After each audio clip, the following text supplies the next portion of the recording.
Hello बच्चों, आप सभी को हमारे YouTube चैनल SSR विद्या केंद्र पर स्वागत है। जैसे कि आज की क्लास में हम जो पढ़ने वाले हैं प्रश्नावली 5.2 का क्वेश्चन नंबर 8 पढ़ने वाले, यानी कि क्वेश्चन नंबर 8 से जो है आगे करने वाले हैं। ठीक है, तो इससे पहले जो है क्वेश्चन नंबर 7 तक पिछली कक्षा में कर चुके हैं, तो आज जो है क्वेश्चन नंबर 8 से स्टार्ट करेंगे और देखेंगे कितने क्वेश्चन हल कर पाते हैं। ठीक है, तो अगर बात करें क्वेश्चन नंबर 8 की, बिना देरी के क्वेश्चन नंबर 8 को सॉल्व करते हैं। ओके, तो अगर बात करें क्वेश्चन नंबर 8 की, तो बोल रहे हैं कि एक एपी में 50 पद हैं। इसके कहने का मतलब क्या है, एक एपी में 50 पद है, कुल कितने पद दे रखे हैं उसने 50। ओके, जिसका तीसरा पद 12 है, यानी कि ये तीसरा पद है 12 और अंतिम पद 160 है। ओके, इसका 29वां पद ज्ञात कीजिए और इसका 29वां पद ज्ञात करना है। ठीक है, आओ बात कर लेते हैं। आओ एक चीज समझो यहाँ पे, तो बोल रहा है कि एक एपी में 50 पद हैं, यानी कि एक एपी इस तरीके से गिनोगे तो उसमें कितने पद मिलेंगे आपको, 50 पद मिलेंगे और इससे ज्यादा पद नहीं है। एपी यहीं पे खत्म हो जाएगी, 50वें पद पर खत्म हो जाएगी। इसका मतलब ये है, और उसने बोला कि अंतिम पद 106 है, यानी कि जो 50वां पद है उस पर कौन बैठा है, 106 बैठा है। कौन बैठा है, 106 बैठा है ना। इसके कहने का मतलब यही तो है, क्योंकि एपी में 50 पद है, इसका मतलब 50 से आगे तो पद है ही नहीं। अंतिम पद कौन सा होगा, 50वां होगा, और अंतिम पद दे रखा है 106, यानी कि 50वें स्थान पर कौन बैठा है, 106। तो ये जो 106 है, ये 106 जो पद लिखा है, ये कौन सा पद है पता है, 50वां पद है। ये जो है 50वां पद है। कौन सा पद है, 50वां पद है। ये सवाल में ध्यान नहीं है, लेकिन आपको समझना है। क्या समझना है कि अंतिम पद दे रखा है और कुल पद 50 ही है, यानी कि अंतिम पद भी 50 है। अंतिम पद कौन सा है, 50वां है, इसलिए 50वां पद कौन सा होगा, 106 तो होगा। क्लियर, इतनी बात क्लियर है। ओके, तो इतना ही आपको समझना था। अब आगे बात करें, तो जिसका तीसरा पद 12 है, क्या तीसरा पद दे रखा है, तीसरा पद, और तीसरा पद को हम कैसे लिखते हैं, A3 से, A3 से लिखते हैं ना। तो A3 कितना दे रखा है हमें, 12। कितना दे रखा है, 12 दे रखा है। ठीक है, ध्यान समझना। और अंतिम पद, अंतिम पद यानी कि 50वां पद, A50 कितना दे रखा है, 160 दे रखा है। देखो A3 जो दे रखा है 12 और A50, इसको क्या बोलेंगे, 50वां पद कितना दे रखा है, 106 दे रखा है। इतनी बात क्लियर है कि नहीं क्लियर है, तो आप बोलोगे हाँ क्लियर है। ठीक है, अब बात कर लेते हैं। आओ, अगर यहाँ पे ये बस आपको पिछला वाली 5.2 में ये फॉर्मूला लगेगा, एनवा पद, एनवा यानी कि ये कौन सा है, तीसरा पद। ठीक है, तो एनवे पद का फॉर्मूला क्या होता है, A+n-1d। ठीक है, तो यहाँ पे एक तो बात आपको ये समझनी है, A3 यानी कि इनमें जो 12वां पद है, इसके पद की संख्या कितनी है, n। n क्या होती है, पद की संख्या। n क्या होता है, पद की संख्या। तो यहाँ पे n का मान कितना होगा बताओ, 3। और यहाँ पे जो 50वां पद है, तो यहाँ पे n का मान कितना होगा बताओ, 50। इतनी बात क्लियर है, क्लियर है। ठीक है, तो यहाँ पे अगर ये फॉर्मूला लगाओगे A3 वाला, वो फॉर्मूला लगाओगे an बराबर A+n-3, तो वहां पे n की वैल्यू पुट करोगे तो A3 यानी कि तीसरा पद। तो a तो हमें पता ही नहीं है, पहला पद तो पता ही नहीं है, प्लस n की वैल्यू वहां पे पुट करो कितनी, 3। कितनी, 3 -1 d। ठीक है, इतनी बात क्लियर है। और A3 तो हमें पता ही है कितना, 12। 12 और a प्लस 3 में से एक गया, कितना बचा, 2d। कितना बचा, 2d बचा। ठीक है, तो आप इसको आगे पीछे करके लिख सकते हो, यानी कि आप चाहो तो इसमें ऐसे a+2d को पहले लिख लो और 12 को बाद में लिख लो। अब ये बन गया हमारा समीकरण नंबर 1 बन गया। ठीक है, अब इसी प्रकार से यहाँ पे जो n की वैल्यू है इस वाले समीकरण में रख दो फिर से। जब रखोगे इस वाले सूत्र में, तो n का मान 50 बराबर a हमें पता नहीं है, और n का मान रखोगे तो यहाँ पे 50 -1d, कितना आएगा कि नहीं आएगा। ठीक है, अब A50 यानी कि 50वां पद कितना, 106 रखो यहाँ पे इसका मान, और a नहीं पता, और 50 में 1 गया 49d।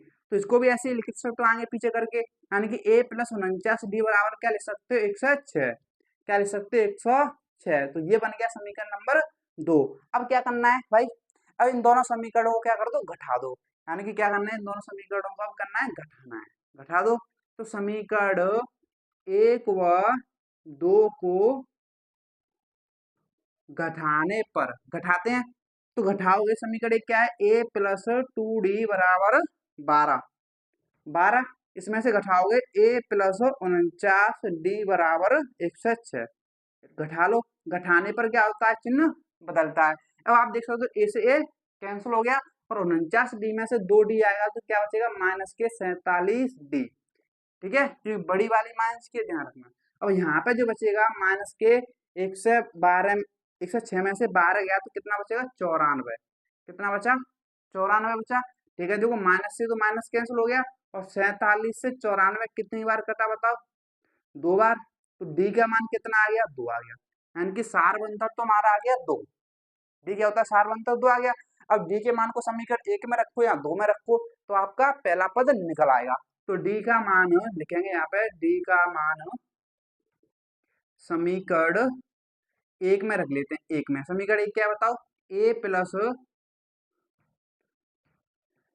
समीकरण 1 है ए प्लस, यार पसीने की वजह से ए प्लस, मार्कर नहीं चल रहा, ए प्लस 2D बराबर 12। ठीक है, अब ए तो हमें पता ही नहीं है, प्लस 2 डी का मान निकल गया अब 2 इंटू 2 बराबर 12। ठीक है, ए 2 दुआ 4 बराबर 12। ए 12 में से 4 उधर जाके घट जाएगा तो कितना बचेगा 8। तो ए का तो मान आ गया 8, पहला पद पता है और आपको सार अंतर पता है। अगर आपको पहला पद और सार अंतर पता है तो आप एपी का कोई सा भी पद ज्ञात कर सकते हो। और उसने ज्ञात करने को बोला है 29वां पद। कौन सा पद ज्ञात करना है 29वां पद ज्ञात करना है। और तो 29वां पद ज्ञात करना है तो इसकी पद की संख्या यानी कि एन का मान कितना हो गया 29 हो गया। बस इस फॉर्मूले में रख दो तो ए एन का मान 29 बराबर ए, ए का मान देखो यहाँ पे पूरा फॉर्मूला ही लिख लो आप। तो ए एन बराबर क्या होता है बताओ, A plus N minus 1D। N का मान रखो यहाँ पे 29।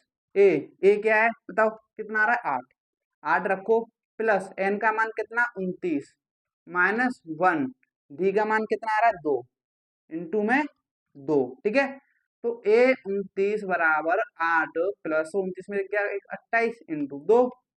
तो ए 29 बराबर 8 प्लस और 28 इंटू 2 करो कितना आ गया बताओ 56। कितना आ गया 56। ए 29 बराबर और 56 8 को ऐसे जोड़ोगे तो कितना हो जाएगा 64। तो 29वां पद जो आ रहा है कितना आ रहा है 64 आ रहा है। कितना आ रहा है 64 आ रहा है। ठीक है, तो इस तरीके से हमें इस क्वेश्चन को हल करना है। कुछ नहीं करना है, 12वें पद से एक समीकरण बन जाएगा और 50वें पद से एक समीकरण बन जाएगा। दोनों समीकरण को घटाना है विलोपन विधि से, ए डी के मान निकाल के फिर से वही वाला फॉर्मूला लगा के इसमें वैल्यू पुट कर देनी है। इस तरीके से हमें 29वां पद मिल जाएगा। ठीक है, अच्छा सवाल है। ठीक है, अच्छा सवाल है, 4 नंबर से कम का नहीं पूछेगा, ऐसा क्वेश्चन आएगा तो ध्यान रखना। ठीक है, क्लियर है। अगर क्लियर ना हो तो थोड़ा एक बार और देखना, क्लियर हो जाएगा। तो अब हम चलते हैं क्वेश्चन नंबर 9 की तरफ। देखिए आपके सामने जो है अब है क्वेश्चन नंबर 9। तो क्वेश्चन नंबर 9 की अगर बात करें तो सेम उसी प्रकार से होगा, बस थोड़ा सा इसमें थोड़ा अलग है। ठीक है, कैसे बात करें आओ देखो, यदि किसी एपी के तीसरे और 9वें पद क्रमशः 4 और -8 है तो इसका कौन सा पद शून्य होगा, यानी कि ये बताना है कि कौन सा पद है वो 0 होगा। ठीक है, कर लेते हैं बात। तो उसने दिया है क्या, एपी के तीसरे और 9वें पद क्रमशः 4 और 8। क्रमशः का मतलब है पहले तीसरे आ रहा है तो तीसरा पद कौन सा 4, फिर आ रहा है 9वें तो दूसरा पद होगा 9वां कौन सा -8। ठीक है, तो तीसरा पद यानी कि A3 कितना दे रखा है 4 और 9वां पद A9 कितना दे रखा है -8। सिंपल सी बात है, इतनी सी बात क्लियर है। तो यहाँ पे जो तीसरा पद है तो यहाँ पे n का मान 3 है, यहाँ पे जो है n का मान कितना है 9 है। इतनी बात क्लियर है। जब वो फॉर्मूला लगाओगे यहाँ पे nवें पद का तो क्या आएगा, n की जगह पे 3 रखोगे, a तो पता ही नहीं है, प्लस n की जगह पे 3 रखोगे ना n-1 इंटू डी, डी भी आपको नहीं पता। ठीक है, अब A3 तो आपको पता है कितना है 4 बराबर a प्लस 3 में से गया कितना आ गया 2D। कितना आ गया 2D। अब इसको आप चाहो तो आगे पीछे लिख सकते हो, यानी पहले लिख लो a प्लस 2D को, उसको लिख लो बाद में। तो ये बन जाएगा समीकरण नंबर 1। अब यहाँ पे भी ऐसे ही वही फॉर्मूला लगा दो, यहाँ पे n का मान रखो कितना 9, तो A9 बराबर a प्लस n-1D। ठीक है, तो A9 बराबर a, ये तो नहीं पता, 9 में से गया कितना आ गया 8D, लेकिन यहाँ पे हमें रखना भूल गए। A9 का मान तुम्हें पता है ना कितना है -8 रख दो यहाँ पे सिंपल। ठीक है, तो इसको आगे पीछे लिख सकते हो, यानी कि पहले a प्लस 8d लिख लो, बराबर में लिख लो माइनस के 8। तो ये बन गया समीकरण नंबर 2। अब क्या करेंगे, इस समीकरण 1 और 2 को घटा दो। क्या करो, समीकरण 1 2 को घटा दो। तो समीकरण 1 व 2 को घटाने पर, तो समीकरण 1 क्या है बताओ, a प्लस 2d बराबर 4, और समीकरण 2 है a प्लस 8d बराबर माइनस के 8। इनको घटाओगे तो चिन्ह तो बदलने पड़ेंगे ना, चिन्ह बदलने पड़ेंगे। देखो a कैंसिल हो गया, तो यहाँ पे बचा 8d में से 2d गया तो माइनस के 6d बराबर प्लस 8 प्लस 4 हो गया प्लस के 12। तो d बराबर 12 बटे माइनस के 6, और ये कैंसिल हो गया तो d बराबर आ गया माइनस के 2, यानी कि सार अंतर आ गया। ठीक है, अब d का मान किसी में रख लो, पहले में या दूसरे में। तो पहले में रख देते हैं, तो d का मान समीकरण 1 में, तो समीकरण 1 क्या बताओ, a प्लस 2d बराबर 4, और यहाँ पे a का मान तो हमें पता नहीं है, वही तो निकालना है। a प्लस 2d का मान कितना रखोगे, माइनस के 2 बराबर 4। तो a 2 इंटू 2 कितना हो गया, माइनस के 4 बराबर 4। तो a 4 माइनस कर जाकर हो जाएगा प्लस के 4, तो a बराबर कितना आ गया, 4 4 8। दिखाई दे रहा है कि नहीं दे रहा है बताओ, दे रहा है। ठीक है, दिखाई दे रहा है, यानी कि a आ गया आपका 8, d आ गया आपका आपका माइनस के 2। अब कोई सा भी पद कुछ भी कर सकते हो आप। ठीक है, आओ बात कर लेते हैं। अब उसने बोला है कि कौन सा पद शून्य होगा, हमें नहीं पता कौन सा पद होगा, हमें नहीं पता कौन सा पद शून्य होगा। तो हम क्या करेंगे, माना कि n वां पद शून्य होगा। कौन सा पद शून्य होगा, n वां पद शून्य होगा, 0 होगा। ठीक है, और n वां पद को कैसे लिखते हैं, an से बराबर 0, और an का फॉर्मूला हमें पता है, यहाँ पे लगाओ n वां पद का formula a plus n minus 1d, an का फॉर्मूला लिख दिया यहाँ पे, बराबर क्या है 0। अब वैल्यू पुट करो सिंपल, तो a का मान पुट करोगे तो कितना आएगा 8। ठीक है, और n तो हमें पता ही नहीं है कि 0 कौन सा पद है, वही तो हमें ढूंढना है। n का ही तो मान ढूंढना है, पद का स्थान, यानी कि पद n क्या होता है, पद की संख्या, 0 के पद की संख्या ढूंढनी है बस। तो हमें n तो पता ही नहीं है, n माइनस 1 इंटू डी का मान कितना आ रहा है, माइनस के 2 बराबर 0। क्लियर इतनी बात। अब 8 को उधर भगा दो, देखो n माइनस 1 इंटू माइनस 2 है। अब 8 उधर जाके हो जाएगा माइनस के 8, 0 है तो कोई फर्क नहीं पड़ेगा, घटाओ जोड़ो कुछ भी उसमें। ठीक है, अब n 2 का गुणा कर दो इसमें, 2 का गुणा कर दो इसमें, गुणा करोगे तो क्या आ जाएगा, माइनस के 2n, और माइनस 2 इंटू माइनस से करोगे तो प्लस के 2 बराबर माइनस के 8। अब यहाँ से क्या करो, 2 को उधर भगा दो, माइनस 2n, अब माइनस 8, 2 इधर आके प्लस का माइनस के 2 हो गया, तो माइनस 2n माइनस 8 और माइनस 2 हो गया माइनस के 10। तो n बराबर माइनस 10 बट्टे माइनस के 2, कैंसिल करोगे तो n बराबर कितना आ गया, प्लस के 5, क्योंकि माइनस से माइनस कैंसिल हो जाएगा। तो n का मान कितना आ गया 5। तो ये यहाँ पे कौन सा पद है, 5वां पद है 0। 0 कौन सा पद है, 5वां पद है। तो 0 जो है कौन सा पद है, 0 कौन सा पद है, 5वां पद है।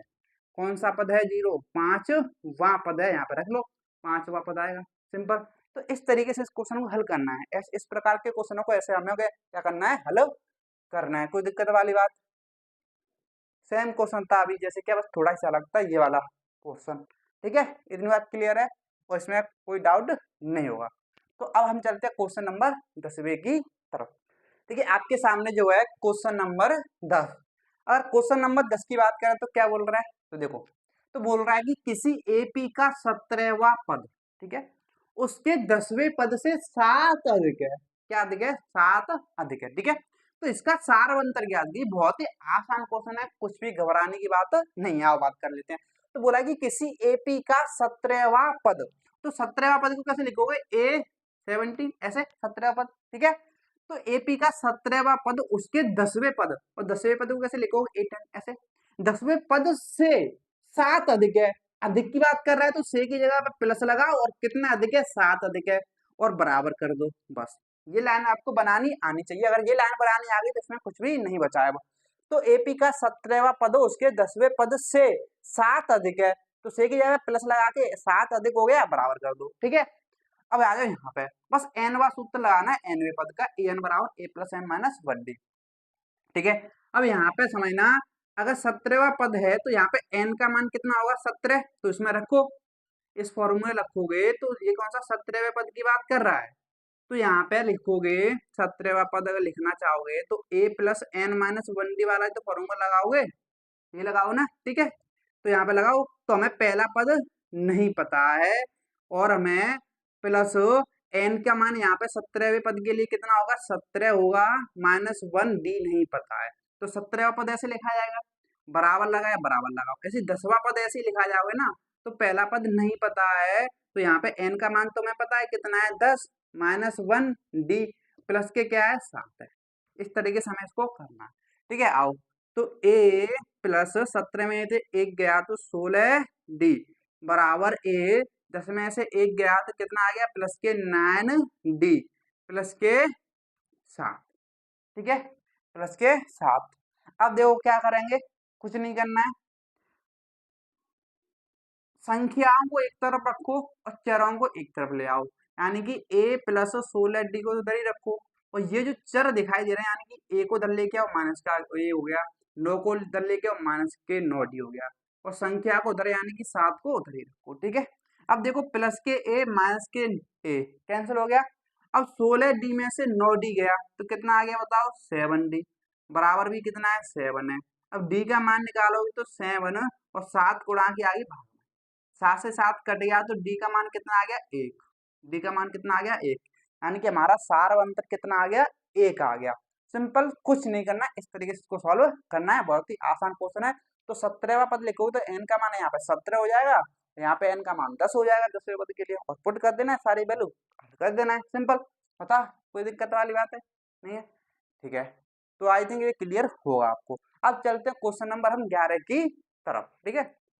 देखिए आपके सामने जो है क्वेश्चन नंबर 11 दे रखा है। अगर क्वेश्चन नंबर 11 की बात करें तो देखो क्या बोल रहा है, तो क्वेश्चन नंबर 11 बोल रहा है कि एपी, ये भी दे रखी है 3, 15, 27, 29 डॉट डॉट, ठीक है, का कौन सा पद उसके 54वें पद से 132 अधिक होगा, ठीक है। तो एक चीज समझो, यहाँ पे आपको एपी दे रखी है, पिछले वाले सवालों में एपी नहीं दे रखी थी लेकिन इसमें एपी दे रखी है। अगर आपको एपी दे रखी हो सवाल में तो आपको सबसे पहला काम आपको क्या करना है, सबसे पहला काम तो ये करना है, कुछ ना करो लेकिन बस आपको पहला पद और सार अंतर निकाल लेना है। तो पहला पद बताओ इस एपी में कितना है 3 है, और सार अंतर आसानी से ज्ञात कर सकते हो। सार अंतर कैसे निकलता है, पद में से पिछला पद माइनस कर सके, कोई सा भी पद ले लो, मैंने ले लिया 15, तो इसका पिछला पद घटाओगे कितना माइनस के 3, ठीक है, इसका पिछला पद 3 घटाया तो डी का मान यहाँ पे जो आ गया 15 में 3 गया 12, तो डी कितना आ गया 12 और ए हमारा कितना है 3, ठीक है। तो कुछ भी ना करो, एपी दे रखी हो तो दो चीजें, इन दोनों को तो पहले आपको लिखना ही लिखना है, ठीक है। अब देखो उसने बोला है कौन सा पद उसके 54वें पद से 132 अधिक होगा। तो मैंने मान लिया, मुझे नहीं पता कौन सा पद होगा अधिक, तो मैंने मान लिया एन वा पद अधिक है। कौन सा पद अधिक है, एन वा पद अधिक है, ठीक है। हमें कौन सा क्या पता कौन सा 10वां 5वां की कौन सा पद अधिक है, नहीं पता ना। तो मैंने मान लिया कि एन वा पद अधिक है, कौन सा पद उसके 54वें, क्या बोल रहा है 54वें, तो मैंने माना एनवा पद उसके 54वें पद कैसे लिखोगे 54वें पद से 132 अधिक, अधिक बोल रहा है तो से की जगह पे प्लस लगाओगे और कितना अधिक है 132, ये लिखते ही क्या कर दोगे इनको बराबर कर दोगे कि नहीं कर दोगे, बताओ, कर दिया बराबर, ठीक है। यही तो बोला है कि कौन सा पद, माना एनवा पद उसके 54वें पद से की जगह पे प्लस आया तो अधिक बोल रहा है 132 अधिक है और बराबर लगा दो, ठीक है, हल कर लो। अब ए एन का तो फॉर्मूला आपको पता ही है क्या, a plus N minus one d, यही तो होता है, बराबर बराबर। तो यहाँ पे n का मान n था तो n तो बदला ही नहीं, लेकिन यहाँ पे 54वें पद की बात कर रहा है, तो जब 54वें पद में an का फॉर्मूला लगाओगे तो n का मान क्या होगा 54 होगा, तो यही फॉर्मूला लगेगा, लेकिन n का मान क्या होगा 54 होगा कि नहीं होगा, n का मान क्या आएगा 54, d प्लस कितना 132, ठीक है। अब क्या करना है, अब आप यहाँ तो फिर a का मान यहाँ पे पता है आपको, d का मान पता है, इसमें पुट कर दो, रख दो इसमें, लेकिन यहाँ पे a तो आप रखो ही मत, क्यों, देखो बराबर से पहले भी प्लस का ए, बराबर के उधर भी प्लस का ए, तो ए से तो कैंसिल हो गया, ए कैंसिल हो गया कि नहीं हो गया बताओ, कैंसिल हो जाएगा, ठीक है।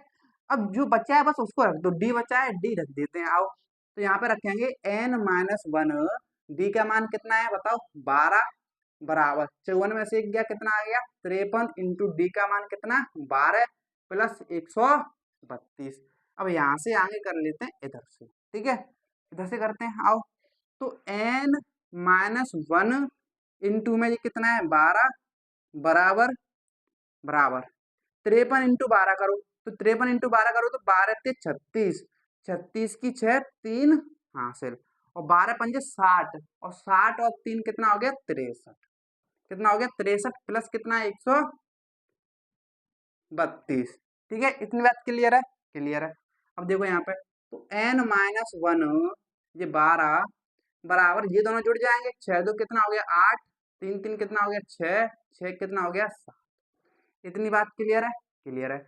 अब देखो n-1 और जो 12 गुणा की मैंने इधर ले आया मैं भाग में, किधर ले आया भाग में, इससे काट दो 12 से इसको, तो n-1 बराबर क्या बचेगा 12 छिक्के 72, 12 छिक्के 72, 4 48, 12 चौक 48, 64 बार कटेगा। अब n एक उधर जाएगा तो 64 प्लस के 1 हो जाएगा। अब n बराबर 64 एक कितना हो गया 65 हो गया, तो n का मान कितना आ गया 64, यानी कि ये जो nवा पद माना था वो कौन सा पद है, सॉरी 65 आ रहा ना, तो 65वां पद है। तो वो कौन सा पद है, तो 65वां पद है। कौन सा पद है वो 65वां पद है। n का मान कितना आ रहा है 65, nवा पद माना था तो n का मान 65 आ रहा है, तो वो कौन सा पद होगा 65वां पद होगा। तो सिंपल सा इस क्वेश्चन को इस तरीके से हमें हल करना है। ठीक है, क्लियर इतनी सी बात। तो आई थिंक इस क्वेश्चन में ऐसा कुछ भी नहीं है, बस ये लाइन जो समीकरण बनाना आना चाहिए। ठीक है, क्लियर इतनी सी बात, आपको समझ आ गया होगा। ठीक है, तो अब हम चलते हैं क्वेश्चन नंबर 12 की तरफ। तो ये आपके सामने जो है क्वेश्चन नंबर 12 दे रखा है। अब क्वेश्चन नंबर 12 की बात करें तो क्या बोल रहा है आप समझते हैं। ठीक है, तो क्वेश्चन नंबर 12 बोल रहा है कि दो समांतर श्रेणियों का सार्व अंतर समान है, यानी कि दो समांतर श्रेणी है, उन दोनों श्रेणियों का जो सार्व अंतर है वो क्या है बराबर है। ठीक है, यानी कि समान है। यदि इनके 100वें पदों का अंतर 100 है तो इनके 1000वें पदों का अंतर क्या होगा, हमें ये बताना है। ठीक है, देखने में आपको सवाल ये लग रहा होगा अटपटा, लेकिन बहुत ही आसान सवाल है। ठीक है, इस सवाल को समझने से पहले आपको एक चीज बताता हूँ, कुछ चीज आपको समझनी है। ठीक है, आओ बात करते हैं। तो सबसे पहली बात समझो, यहाँ पे दे रखा है दो समांतर श्रेणियों का सार्व अंतर समान है। ठीक है, तो देखो आओ, तो मैं आपके सामने कुछ श्रेणी लिखता हूँ। जैसे मैंने आपके सामने एक श्रेणी लिखी 3 5 7 9 और 11, एक तो श्रेणी ये है। ठीक है, एक श्रेणी मैंने लिखी है आपके सामने 10 12 14 16 और 18। ठीक है, एक तो एपी है AP1, ठीक है, एक ये एपी है AP2, ये दोनों क्या एपी है आपके सामने। तो अगर बात करूं ये जो एपी है, इस एपी का मुझे बताओ पहला पद, तो आप बोलोगे 3 है, और इस एपी का मुझे बताओ पहला पद, तो आप बोलोगे 10 है। ठीक है, अगर मैं आपसे यही पूछता कि इस एपी का मुझे सार्वंतर बताओ, सार्वंतर यानी कि डी बताओ, तो कितना होगा, तो 5 में से इसका पिछला पद यानी कि 3 जाएगा तो कितना आएगा 2 आएगा। ठीक है, अब ऐसे यहाँ पे सार्वंतर देखोगे तो 12 में से इसका पिछला पद घटाओ 10 तो कितना आएगा 2 आएगा। ठीक है, यहाँ पे एक चीज देख पा रहे हो, ठीक है देख रहे हो, तो आप एक चीज देख पा रहे हो यहाँ पे जो एपी है, एक ये एपी है, तो इन दोनों का सार्वंतर कितना आ रहा है, देखो समान आ रहा है। इसका सार्वंतर भी 2, इसका भी सार्वंतर 2 है, यानी कि यहाँ पे क्या है सार्वंतर अंतर समान है, सार्वंतर समान है, जैसा कि उसने सवाल में बोला है कि दो समांतर श्रेणियों का सार्वंतर समान है। जैसे यहाँ पे दो समांतर श्रेणियां और इनका सार्वंतर क्या है समान है। ठीक है, ओके क्लियर है इतनी सी बात। ठीक है, अब यहाँ पे देख चीज समझो, अगर मैं आपसे पूछूं ये देखो पहला पद है इस श्रेणी का, मान लो ये एपी जो है इसका हम कैप स्मॉल लेटर से लिखते हैं। ठीक है, इसके पदों को लिखते हैं स्मॉल लेटर से लिख लेते हैं। ठीक है, यानी A1 A2 A3 A4 यानी A5, इसके को हम बड़े लेटर से लिख देते हैं कैपिटल लेटर से। ठीक है, A1 A2 A3 A4 A5, है ना, समझ रहे हो नहीं समझ रहे हो, A1 यानी कि पहला पद, A2 यानी दूसरा पद, समझ पा रहे हो नहीं समझ पा रहे हो, समझ पा रहे हो। अब जब देखो यहाँ पे ये दोनों एपीआई इनका सार्वंतर समान है, अगर मैं आपसे पूछूं कि पहले दोनों एपीओ के पहले पद का अंतर बताओ, इन दोनों श्रेणियों के पहले पद का अंतर, तो 10 और 7 का अंतर कितना आ रहा है, सॉरी 10 और 3 का अंतर कितना आएगा 7। ऐसे यहाँ पे दोनों एपीओ के दूसरे पदों का अंतर कितना आएगा बताओ, यहाँ पे भी 7 आएगा। तीसरे पदों का अंतर बताओ कितना आएगा, 7 ही आएगा। और चौथे पदों का अंतर बताओ कितना आएगा, 7 ही आएगा। पांचवें पदों का अंतर बताओ कितना आएगा, 7 ही आएगा। तो आप एक चीज देख पा रहे हो, जब सार्व अंतर समान है तो समान पदों के बीच का अंतर भी समान है। समान पदों का मतलब क्या है, दूसरा पद तो उसका भी दूसरा पद, इसका तीसरा पद तो इसका भी तीसरा पद, इसका चौथा पद तो इसका पांचवा पद। जैसे इस सवाल में देखोगे तो इनके 100वें पदों का अंतर, यानी कि इस एपी का अगर आप 100वां पद लोगे ना और इस एपी का भी 100वां पद लोगे तो जो अंतर है 7 ही आएगा। ध्यान रखना, अगर आप इसका आगे जाके 100वां पद लिख दो, इसको भी आगे बढ़ा के 100वां पद लिख दो, वहां पे भी अंतर चेक करोगे ना 7 ही आएगा। अगर आप 1000वां भी पद लोगे इन दोनों का तो भी अंतर क्या आएगा, 7 ही आएगा। 1,00,000वां भी लोगे ना तो भी अंतर क्या आएगा, 7 ही आएगा उन पदों के बीच का। तो बस यही सवाल है, ऐसा सवाल है, ठीक है। समझ पा रहे हो, नहीं समझ पा रहे हो? तो आप चीज देख पा रहे हो कि सार्व अंतर समान है तो कोई सा भी पद उठा लो, उनके उनके बीच का अंतर भी क्या आ रहा है, समान आ रहा है। चाहे वो 100वां पद हो चाहे वो 1000वां पद हो, अंतर क्या रहेगा, समान रहेगा। तो ये सवाल में अगर 100वें पदों का अंतर 100 है तो 1000वें पदों का भी अंतर कितना होगा, 100 ही होगा। जैसे यहाँ पे पहले पदों का अंतर 7, दूसरे पदों का अंतर 7 है और पांचवें पदों का भी अंतर 7 है, तो इनके 100वें पदों का भी अंतर 7 ही होगा, 11वें पदों का भी अंतर भी 7 ही होगा। इसी प्रकार से यहाँ पे 100वें पदों का अंतर 100 है तो 11वें पदों का भी अंतर 100 ही होगा। क्लियर है इतनी बात? इतनी बात क्लियर है कि नहीं क्लियर है? ठीक है। लेकिन आपके मन में एक डाउट और उठ सकता है, क्या पता है? आपके मन में एक डाउट और उठ सकता है कि जो एपी थी इसका पहला पद था 3, ये जो एपी है इसका पहला पद था 10, ठीक है। यहाँ पे तो ये क्या है, पहले पद जो है अलग अलग है, सार्वंत सेम है लेकिन पहले पद अलग अलग। अगर पहले पद भी बराबर हो जाए और सार्व अंतर भी बराबर हो जाए तो फिर क्या होगा, देख लेते आओ। देखो जैसे ये तो आपको समझ आ गया, आओ जैसे मैंने एक एपी लिखी आपके सामने, एक दूसरी एपी लिखूंगा। एक एपी मैंने लिख के आपके सामने 5, यानी कि पहला पद में जाके आया है 5 ले रहा हूं तो इसका भी पहला पद में ले रहा हूँ 5, और इसका जो सारवंतर ले रहा हूँ 3 तो इसका भी सारवंतर ले रहा हूँ 3। सारवंतर समान है और पहला पद भी समान है तो इसका भी कितना होगा, 5। एपी लिखोगे तो सारवंतर 3 है, एपी कैसे लिखोगे, सारवंतर जोड़ते जाओगे, सारवंतर जोड़ते जाओगे। तो 5 के बाद सारवंतर जोड़ो तो कितना आएगा 8, फिर इसमें जोड़ो तो कितना आएगा 11, ठीक है। फिर इसमें जोड़ो कितना आएगा 14, फिर इसमें जोड़ो कितना आएगा 17। ऐसे ही यहाँ पे 5 में जोड़ो कितना आएगा 8, कितना आएगा 11, कितना आएगा 14, कितना आएगा 7। तो आप क्या देख पा रहे हो, आप क्या देख पा रहे हो, जब एपी का पहला पद बराबर है और सार अंतर भी बराबर है तो एपी तो समान होगी। देखो एक जैसी है नहीं, समान एपी है, ये तो समान एपी, एपी ही बराबर होगी। यानी कि अगर सार अंतर बराबर है और पहले पद भी बराबर हो जाए तो वो एपी ही बराबर हो जाती है। समझ रहे हो नहीं समझ रहे हो? अब यहाँ पे अगर बात करें पहले पदों का अंतर 0, यहाँ पे दूसरे पदों का अंतर 0, तीसरे पदों का अंतर 0, चौथे पदों का अंतर 0 और ये पांचवें पदों का भी अंतर 0 ही आएगा। समझ रहे हो? अगर पहले पद बराबर है और सार्व अंतर भी बराबर है तो एपी समान हो जाती है और उनके पदों का अंतर भी क्या हो जाता है, 0 हो जाता है, ठीक है। ध्यान रखना एग्जाम में ये कंडीशन तो आपको नहीं देगा, अगर अच्छा एग्जामिनर होता तो वो देता, लेकिन आपके में नहीं देगा, इतना तो मुझे पक्का श्योर है, ये नहीं देगा, ये आपके में दे रखा है बस यही देगा, ठीक है। ध्यान रखना, तो इसको हमें देखना है, अगर सार्व अंतर समान है और पहला पद अलग अलग है तो जो पदों के बीच का अंतर बराबर होगा वो कहीं भी बराबर होगा।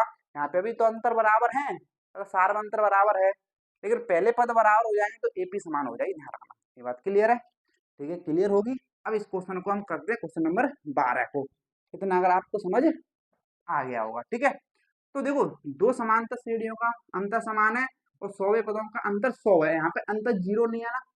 अगर अंतर 0 नहीं है इसका मतलब पहले पद अलग अलग है, अगर अंतर 0 होता तो पहले पद क्या होते, समान होते, ठीक है। तो हम क्या कर लेंगे, मान लेंगे, माना माना AP1 का पहला पद, तो पहला पद मान लो ए, ठीक है। और एपी जो दूसरी है उसका AP2 का पहला पद मान लो कैपिटल ए, ठीक है। और सार्व अंतर, दोनों का सार्व अंतर तो समान है और जो सार्व अंतर दोनों का का सार्व अंतर क्या है, मान लो डी। बस क्यों, सार्व अंतर समान है, इसका भी डी इसका भी डी। क्लियर बात, इतनी सी बात क्लियर है। अब अगर इनके 100वें पदों का अंतर दे रखा है, क्या दे रखा है, 100वें पदों का, यानी कि अगर एपी ये है और इसका 100वां पद, इसका 100वां पद AP1 का, ठीक है, AP1 का 100वां और AP2 का 100वां पद, और इनका जो अंतर है कितना दे रखा है, 100 दे रखा है, ठीक है। अब 100वां पद यानी कि nवां पद का जो फॉर्मूला होता है ये होता है, यही तो यहाँ पे लगेगा। 100वां पद का फॉर्मूला लगाओगे तो यहाँ पे n का मान 100 है, यहाँ पे भी n का मान 100 है, ठीक है। तो उसमें रखोगे अगर इस फॉर्मूला रखोगे तो यहाँ पे a क्या है, पहला पद, तो यहाँ पे पहली एपी में है तो पहला पद क्या है, a ही है, ठीक है। हमने a माना है पहला पद, तो पहला पद तो a रहेगा प्लस, अब n का मान यहाँ पे वाद दिशांक कितना डाला है, 100, तो 100 है, ठीक है, -1 और डी, सार्वंतर भी डी माना है, डी लिखेंगे, ठीक है। माइनस लगाए, माइनस लगाए। अब यहाँ पे माइनस लगाए, आगे जो लिखोगे वो कोष्टक में लिखना, ताकि चिन्ह चिन्ह, क्योंकि क्या है, माइनस चिन्ह बदल देता है ना, इसलिए कोष्टक में लिखना, ठीक है। अब यहाँ पे AP2 है, AP2 का पहला पद तो ए है, यानी कि ए की जगह पे पहला पद आएगा ना, और यहाँ पे पहला पद कैपिटल ए माना है, कैपिटल ए माना है, प्लस, अब यहाँ पे एन का मान भी वही है, 100 ही है, 100 -1 और डी, डी तो दोनों का समान है, और यहाँ पे बराबर क्या है, 0, ठीक है। इस तरीके से लिख लिया, लिख लिया। अब आप यहाँ पे देखो, इसको सॉल्व करो, तो देखो a प्लस 100 में से 1 गया 99 डी, ठीक है, माइनस यहाँ पे ये क्या है, देखो a प्लस 100 में से 1 गया, क्या आ गया, 99 डी, ठीक है, बराबर 100। अब देखो a प्लस 99 डी, जब ये कोष्टक हटेगा तो अंदर के चिन्ह बदल जाएंगे, यानी कि ये माइनस का ए, ये प्लस का भी हो जाएगा, माइनस का 99 डी बराबर के 0। अब एक चीज देख पा रहे हो, 99 डी से 99 डी कैंसिल हो गया कि नहीं हो गया। अब बचा क्या, अब बचा क्या, तो आप देखो तो बचा a माइनस ए, यानी कि स्मॉल माइनस कैपिटल ए बराबर 100, ये बचा, इसको मान लो समीकरण नंबर 1, ये बचा कि नहीं बचा, ठीक है। अब उसने बोला है कि 100वें पदों, सॉरी 11वें पदों का अंतर ज्ञात कीजिए, यानी कि जो AP1 है, AP1 है उसका 11वां पद, और AP2 है, दूसरी AP है, उसका 1000वां पद का अंतर ज्ञात करना है, ठीक है। nवां पद यानी कि 11वां पद की बात कर रहा है, तो यहाँ पे n का मान कितना होगा, 1000, यही फॉर्मूला लगेगा। आओ लगाते हैं, लगा देते हैं, और लगा देते हैं, देखो अब 1000वां पद का फॉर्मूला लगाओगे तो कैसे याद करोगे, इससे याद करोगे ना 1000वां पद, तो यहाँ पे AP1 के लिए तो पहला पद a ही है, तो a ही रहेगा, ठीक है, प्लस यहाँ पे n का मान क्या है, 1000, तो n की जगह पे कितना आएगा, 1000 -1 और d, दोनों का सारा मान तो समान ही है, d, ठीक है, माइनस लगा इसलिए कोष्टक लगा लेंगे यहाँ पे। अब यहाँ पे AP2 के लिए पहला पद क्या है, a, तो a की जगह पे क्या आएगा, कैपिटल A, क्योंकि AP2 का पहला पद क्या माना है, बड़ा है, ठीक है, ध्यान रखना, प्लस n का मान भी यहाँ पे 1000 है, -1, d का मान सेम है, ये हमें अंतर ज्ञात करना है, ठीक है। आओ हल करते हैं इसको, तो a प्लस 1000 में से एक गया तो 9000, सॉरी 999 डी, अब यहाँ पे माइनस कोष्टक में a प्लस 999 डी, ये बचा। अब देखो यहाँ पे a प्लस 999 डी, ये कोष्टक हटाओगे तो अंदर के चिन्ह बदल जाएंगे। अब देखो यहाँ पे ये 999 था, ठीक है, देखो एक चीज बता रही, ये सेम सेम अलग अलग चिन्ह की कैंसिल हो गए, नहीं हो गए। अब बचा क्या हमारा, बचा a माइनस ए ही तो बचा, ये बचा हमारा a माइनस ए बच रहा है, और a माइनस ए तो हम जानते हैं क्या है, देखो a माइनस ए बराबर कितना है, 100 है, तो a माइनस ए का मान तो हमें पता है, तो यहाँ पे a माइनस ए का मान कितना आ रहा है, 100, तो यानी कि ये जो अंतर है किनका है, 11वें पदों का अंतर ही तो आया ये, और इसका मान हमें पता है कितना है, 100 है, कितना है, 100 है, कितना है, 100, तो यही हमारा आंसर हो जाएगा कि 11वें पदों का अंतर कितना आ रहा है, 100 आ रहा है। तो इस तरीके से हमें सॉल्व करना है, तो कुछ नहीं करना है, पहला पद मान लो अलग अलग और सार बनते तो समान है, और 100वें पदों का अंतर निकालोगे तो यहाँ पे nवें पद का सूत्र यानी कि ये वाला सूत्र लगाओ, ये भी सूत्र लगाओ, घटाओ, ऐसे यहाँ पे 1000 के लिए लगाओ, घटाओ, बस सॉल्व करना है। तो इस तरीके से हमें इसको सॉल्व करना है, तो 11वें पदों का अंतर कितना आ रहा है, 100 ही आ रहा है, क्योंकि a माइनस ए अंतर आ रहा है और a माइनस ए तो हमें पता ही है 100 ही है। ठीक है, क्लियर इतनी सी बात समीकरण 1 से। तो समीकरण 1 से तो पता चल रहा है कि समीकरण 1 से ही तो पता चल रहा है कि a माइनस ए कितना है 100। ठीक है, ध्यान रखोगे। इस तरीके से इस क्वेश्चन को सॉल्व करना है। मैंने समझाया, करने में तो इसमें कुछ नहीं है, लेकिन समझाने में टाइम लगता है भाई। समझाना भी तो अच्छे तरीके से, मैं करा के भाग जाऊं, क्या फायदा समझ ही नहीं आया तो। समझे कि नहीं समझे, दोनों कंडीशन बताएं। अगर सार्वंतर समान है, पहले पद बराबर नहीं है, तो एपी तो अलग होंगी। ठीक है, और अंतर भी क्या होगा, समान ही होगा। लेकिन दूसरी कंडीशन बताइए, तो पहले पद भी बराबर है और सार्वंतर भी बराबर है, तो क्या होगा, एपी समान हो जाती है और उनके पदों के बीच का अंतर क्या रहता है, 0 रहता है। ठीक है, इतनी बात क्लियर है, क्लियर होगी। और आई थिंक आपको समझ आया होगा आज की क्लास में, कोई डाउट नहीं होगा। तो आज की क्लास को यहीं पर रखेंगे। अगर आपको क्लास पसंद आई है तो प्लीज कमेंट करके बताना कैसी लगी, और लाइक कर देना, दोस्तों के साथ शेयर भी कर देना। चलिए मिलते हैं अगली क्लास में, आज के लिए इतना ही, धन्यवाद।